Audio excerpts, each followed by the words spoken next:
In 2020, I spent more than a week in a hospital needing an emergency surgery.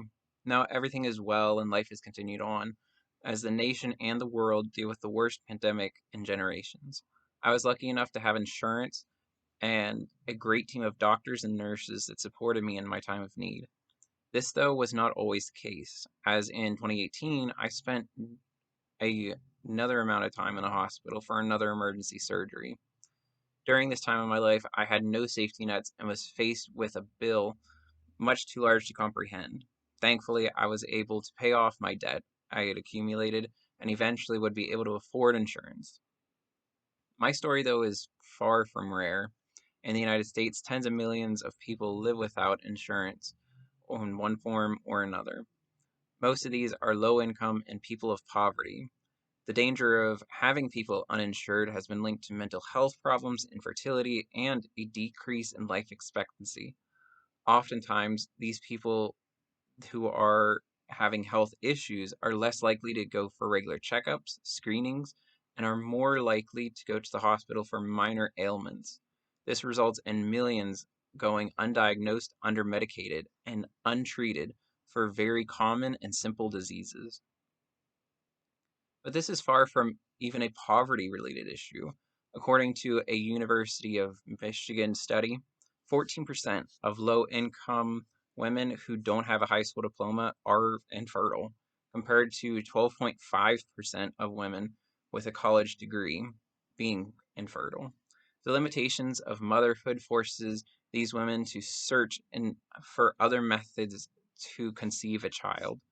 But in the United States, programs like Medicaid don't cover infertility treatments, leaving many women to give up on or look elsewhere to claim motherhood. This creates a lack of motherhood that has been linked to a wide range of mental health issues, including depression and anxiety. The rate of suicide and mental health problems are also been plaguing our nation. In one study, 2 to 12% of suicide attempts are related to schizophrenia, with a quarter of them those who have schizophrenia not even knowing that they have it, according to Xin Li in his study. As so many who have suffered with mental illnesses are forced to deal with in silence, they are smothered with their mental illnesses while not being able to receive treatment, oftentimes affecting whole families, not just those who suffer from the mental illness. Women and people of color are most affected by the lack of being insured. A common phrase, for example, in the Latinx community is nervois, described as a mental health illness. Oftentimes, these communities view mental health issues and push them away and are very much ignored. They fault upon these ideas as they view mental health as a simple thing of just getting over. This is where the medical world is blind by their own inability to connect. Communities of color and low-income communities are more likely to be misunderstood and mislabeled as the idea of nervois connected to them being completely overlooked, as these communities desire and wish to get more help for their mental illnesses. The lack of connection in communities of color leave many doctors and medical personnel unable to adequately treat these communities. This is more apparent in communities of color as they are segregated from other communities that are not of color. This limits the access to doctors and exposure to health hazards, including waste management and easy access to drugs.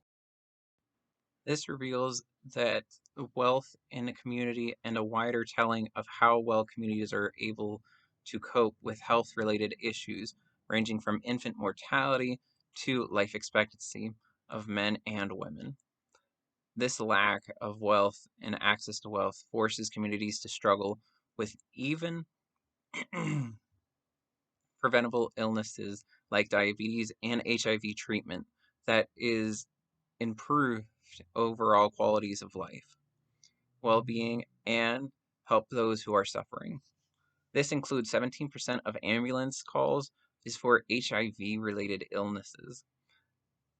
In a medical care journal reveals that, again, many of those who receive treatment for HIV included the perceived access of treatment and terminal access, which includes affordability and convenience. It is from this lack that widely affects most people's ability to receive treatment, especially those of color. Collectively, low-income communities and communities of color stand the most to benefit from wide-sweeping reforms of medical and insurance fields. These reforms would require many of the current systems to change and millions of dollars to adjust them to move the industry to begin benefiting these communities. In a paper published by Enorme College, reveals that the benefits of exposure to colleges and nursing schools to multicultural experiences would benefit both the doctors, nurses, and the students and the patients, allowing for wide-ranging efforts that benefit both, allowing for communities of color and minority cultures to be more trusting of doctors while allowing doctors to have wider understanding of ideas in communities like their voice. This diversity starts with those who are training future professionals. Much like many higher education fields, doctors and nurses are trained by predominantly white males, lacking in communities of color and women. This lack forces continued walls between education and medicine. Oftentimes, this lack of diversity in training allows for medical myths to slip through the teaching and allowing for outdated and proven incorrect things to be taught to future doctors and nurses. The second important thing for schools to do in multicultural exposure and training. This exposure allows for young students to have extremely valuable experience with communities and cultures that they may not have received elsewhere. This exposure would begin to shift the ideas of communities and change how communities are seen. These communities also would allow for open studies into diseases that many low-income communities struggle with, and including health diets and easy access to drugs and alcohol, and limitations to insurance and good paying jobs. This also needs to be one of major changes for the medical world, as insurance is. In an interview with a former nurse, a close look at the medical field and workers are affected by low income communities and communities of color.